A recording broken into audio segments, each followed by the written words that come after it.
అందరికీ నమస్కారం. Republic TV Arnab Goswami ఈ పేరు తెలియని వారు లేరు. ఆ మధ్య లోకేష్ గారిని గేలి చేశాడు.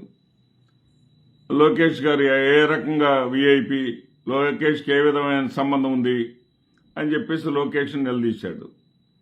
అప్పుడేదో ఒక వర్గం వాళ్ళేమో ఆయన హీరోలాగా చూశారు, ఇంకొక వర్గం వాళ్ళేమో అతని మీద దాడి చేశారు.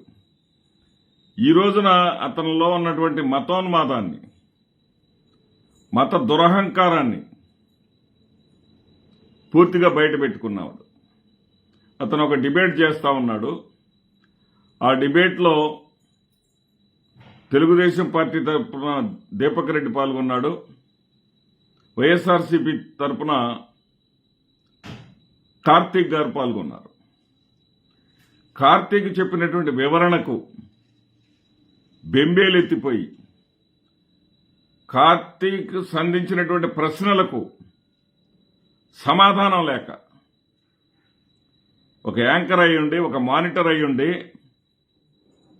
అక్కడ ఒక పార్టీ ప్రతినిధిగా పాల్గొన్నటువంటి, వైఎస్ఆర్సీపీ ప్రతినిధిగా పాల్గొన్నటువంటి కార్తీక్ సమాధానం చెప్పలేక, చేతగాక, చేవచచ్చి అతను అన్న మాట ఏంటో తెలుసా? కార్తీక్ వెయిట్, నీవు హిందూ, నేను హిందూ, దీపక్ రెడ్డి హిందూ, జగన్ క్రిస్టియన్ అనే అదే మాట అవునా కాదా అన్నాడు.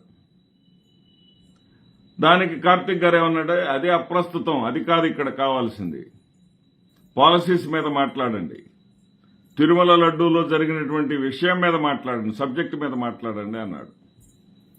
అరే నేను అడుగుతున్నానయ్యా, నేను అడిగిన దానికి స్ట్రైట్ క్వశ్చన్ సమాధానం చెప్పు.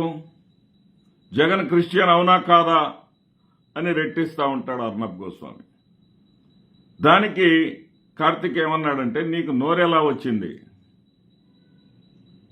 మత ప్రసక్తితోటి ఇక్కడ సంబంధం ఏంటి? అదే నీ నోరా ఫిల్తీ మౌత్ అనే పదం వాడతాడు. అంటే నీ నోరు దుర్గంధం అయిపోయింది అనే పదాన్ని వాడితే, ఫిల్తీ మౌత్ అనే మాట వాడావు కదా నా మీద, నిన్ను మ్యూట్ చేసేస్తున్నా. ఫిల్తీ మౌత్ అనే మాట నన్నే అన్నావు కదా, నిన్ను మ్యూట్ చేసేస్తున్నా. ఏమయ్యా అర్నబ్ గోస్వామి, నిన్ను అంటేనే నిన్ను ఫిల్తీ మౌత్ అంటేనే నీకంత బాధేసిందే. కలియుగ ప్రత్యక్ష దైవంగా ఈ విశ్వంలో, ఈ భూమి మీద తిరుమల తిరుపతి దేవస్థానం లాంటి పవిత్రమైనటువంటి పుణ్యక్షేత్రం మరొకటి లేదు అని నమ్మే, విశ్వసించే బాలాజీ భక్తులందరి మనోవేదన గురించి నీకు అర్థం కదా? అలాంటి పరమ పవిత్రమైనటువంటి లడ్డూ ప్రసాదంలో పందికొవ్వు కలిసిందని,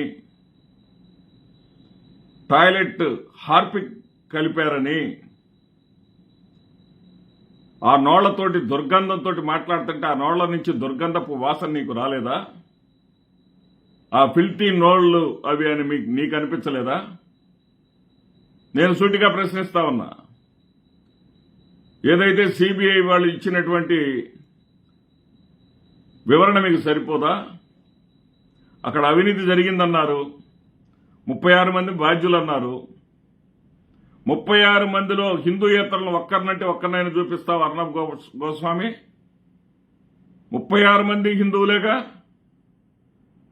హిందువులే హిందూ మతానికి ద్రోహం చేస్తా ఉంటే, హిందువులే హిందూ మతాన్ని మీద దాడి చేస్తా ఉంటే, బాలాజీ ప్రతిష్టను మంట కలుపుతా ఉంటే, నువ్వు హిందువా, నువ్వు క్రిస్టియనా అని ప్రశ్నించేటటువంటి నీ నోరు ఫిల్తీ మౌత్ కాదా? నీ నోరు తెరిస్తే ప్రజల మధ్య ప్రజల్ని విడగొట్టాలని, ప్రజల్ని మతం పేరుతోటి విడగొట్టాలనేటటువంటి దుర్గంధాన్ని వెదజల్లేటటువంటి నీ నోరు, ఫిల్తీ నోరు అన్న కార్తీక్ మాటల్లో తప్పేంటి? నమస్తే.